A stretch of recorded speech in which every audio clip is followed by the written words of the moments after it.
Albert Einstein once called it the eighth wonder of the world. He said, "He who understands it earns it. He who doesn't pays it." Today, we are talking about compound interest. Imagine I offer you a choice: $1 million in cash right now, or a single penny that doubles in value every day for 31 days. Which one would you take? Most people grab the million, but by day 31, that single penny would be worth over $10 million. This is the power of exponential growth. And today, I'm going to show you how to make it work for your bank account. To put it simply, simple interest is earning interest on your principal. Compound interest is earning interest on your interest. Let's look at the math. If you invest $10,000 at a 10% annual return, after year 1, you have $11,000. In year 2, you don't just earn 10% on your initial $10,000, you earn it on the full $11,000.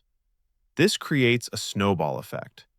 At first, the growth seems slow, almost boring.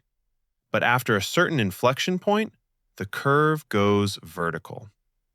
The most important factor isn't how much money you have, it's how much time you give it. Meet Alex and Sarah. Alex starts investing $500 a month at age 20. He stops at age 30 and never touches it again.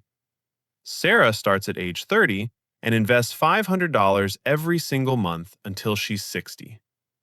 Who has more at retirement?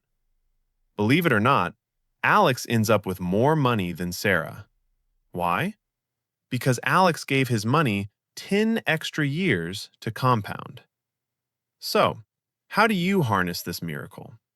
First, start today. The cost of waiting is the most expensive tax you will ever pay. Second, be consistent. Compound interest requires uninterrupted growth. Avoid the temptation to withdraw your gains during market dips. Let the machine work. Wealth isn't built overnight. It's built through patience and the magic of math. If you found this helpful, hit the like button and subscribe. Comment below, when did you start your investing journey? Thanks for watching.